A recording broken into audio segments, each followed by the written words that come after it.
What up, people? So this is a video that I've been about to make for about 6-7 months now. It's been about that time since my last upload. This is primarily a gaming channel, I guess you could say. Like, I just kind of messing around with the YouTube to add another layer to my gaming hobby. But back in February, I made a choice. I was at a job that I was miserable at. I was not making the money that I wanted to be making. I was driving on some of the hardest roads that this country has to offer and not being compensated appropriately, doing physical manual, doing manual labor and doing driving. So, shout out to my brother Justin. He gave me some advice. He told me, why don't you get your CDL? So I said, okay. And that's pretty much how it went down. Pretty much without thought, without any sort of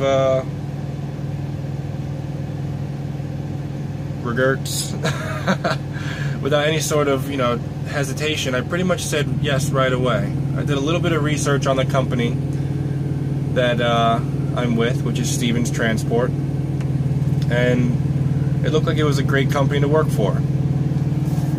So I'm going to start in the beginning. I'm going to try and keep these videos short. This is part one of a I don't know how many part series. So we shall see. If you guys want to hear more about what I got, what I went through, what to expect, what to prepare for, what it's like, just drop a comment. If this video gets to, I don't know, let's say 100 likes, I'll post a part 2. But for now, I'm going to talk about the beginning, just the beginning, because there's way too much that's happened, and it's, again, something that I've been dying to take a video on and upload to you guys for quite a while now. I just simply never really knew what to say until now. So, backtracking to April, I was, I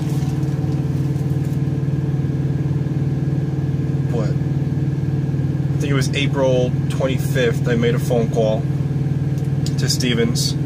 I gave them my information, and I told them I want to work for them. They said, okay. I had to get pre-approved, so I had to give them a whole bunch of stuff, and they had to do some research for that, and kind of make sure that I didn't have any DWIs or any sort of speeding tickets or any sort of stuff like that. Like, you can't have a reckless driving. You can't have any sort of like bad driving history to get this license. Like, it's just not gonna happen. So I got pre-approved there. Once that had happened, they offered me a position. They made sure I knew what the job was going to be like. They were like, look, you're going to be running, are you good with inconsistent sleep? Are you good with, driving, long periods of time? And at that point, I had already been driving for like 6, 7, 8 hours a day. So I'm like, what's another couple hours more going to do, right? So I said, yes, yes, yes, yes. So they offered me a bus ticket to Keansburg, Colorado. Shout out to my boys over at Keansburg. What up, Brian? What up, Wayne? What up, Charlie? And it was a lot of fun. It really was. Like, I had absolutely had a blast. Like, even thinking about some of the times that I mean, mind you, it wasn't all fun and games. Like, it was some get serious, but they put you in a house with a whole bunch of guys, basically. A house that's too small for guys that are too big. And, people made friends. People rubbed each other the wrong way. I'm going to say nobody fought for the video, but let's be honest. You put, 20 guys that never met each other in the house, people aren't going to exactly get along. When people start acting, when people stop being polite and start acting real status, you know what I'm saying? And that was a blast. Like I said, that was about 3 weeks of just school and learning how to maneuver a Class A vehicle, combination, you know, combination hookah and coffee maker. No, combination, you know, tractor trailer, moving forward, backwards, maneuvers, how to shift, how to drive highway, how to, you know, on ramps, off ramps, everything that goes along with, you know, knowing the vehicle, whether, you know, all your gauges, all the numbers you need to know, you know, how to inspect a vehicle is huge. How to maintain your equipment is absolutely huge.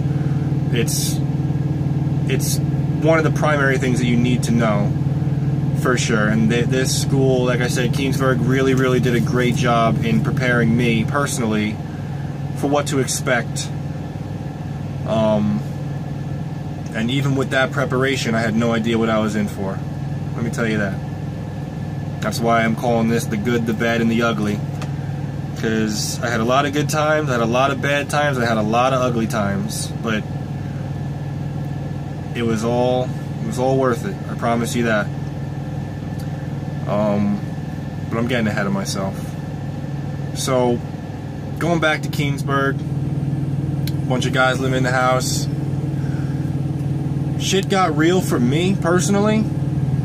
Oh, that's right, back up a little more, that's right. So they offered me a bus ticket for a Greyhound from New York to Colorado. It was a 30-hour bus ride. I said, no way. No way. There's no way that I'm taking a 30-hour bus ride. Like, are you serious right now? So, out of my own pocket, I took some money.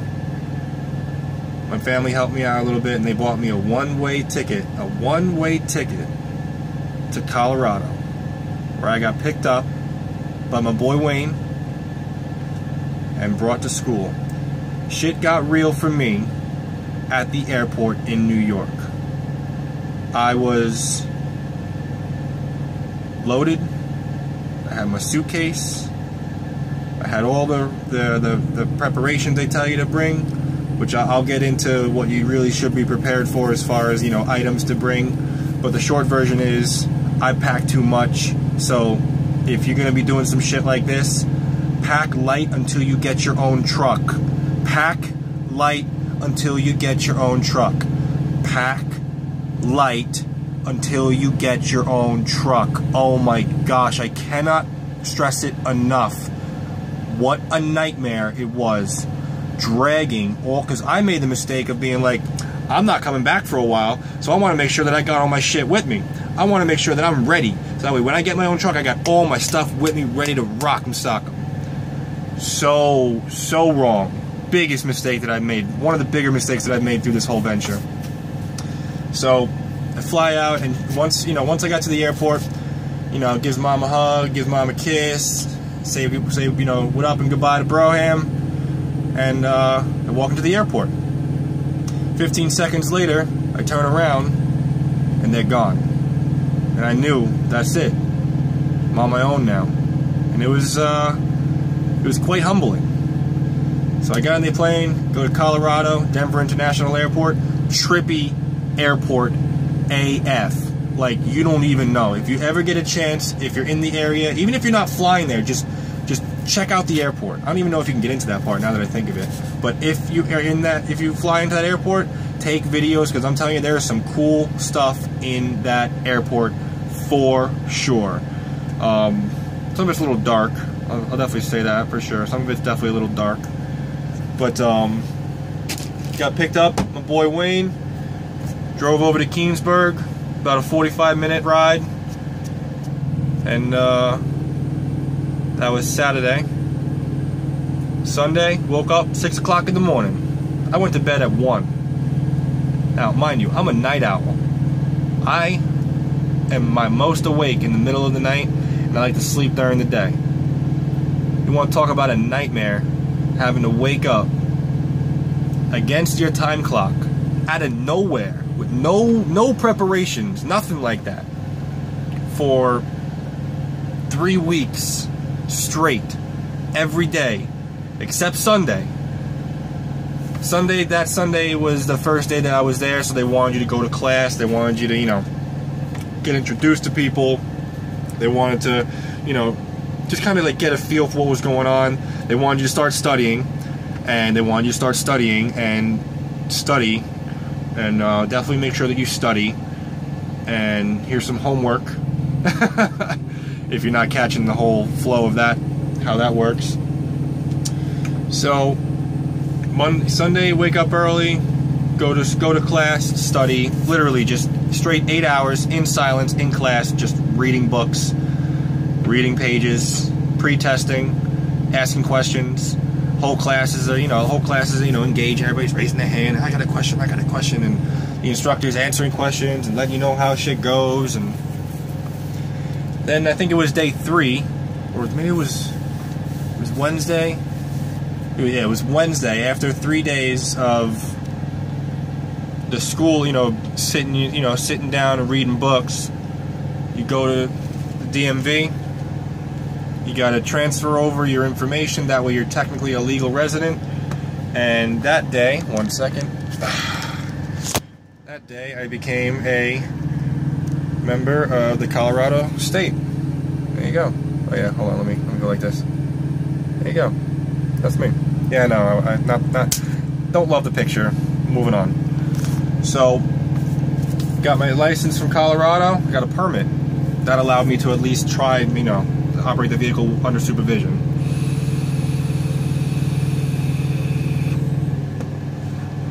I got to wrap this part up because it's taking a little bit longer than I expected, but I guess I had a lot more to say than I thought. So, yeah, you get the permit. Once you get the permit, you just start learning, man. Start learning. You're still going to be doing a lot of reading. You still need to do a lot of, hit that books. You're going to be doing a lot of not a lot of driving, but you're going to be doing a lot of backing, lots and lots and lots of backing. Backing up is about as much of a pain in the ass as you would imagine. Vehicle's 72 feet long and it bends in the middle, so you tell me how easy you think it'll be. And at like the 3-week mark, because you have to have your permit for at least 3 weeks before you're able to get your full CDL, you can go on a road test, which is the road test is going to be given by an instructor. Again, shout out to Wayne. He's the one who gave me my CDL. Forever grateful for sure. And that was what school was like. That was straight up what school was like. Like I said, it was very, very repetitive. Just drilling the same numbers, the same maneuvers, the same skills, the same words, same phrases, same, every day you should be doing pre-trips and pre-trips and pre-trips and what is this and how many is this. And I definitely recommend y'all be nice to each other, for sure, because this isn't like a class that you're just gonna take and move on and then you're never going to see these people again.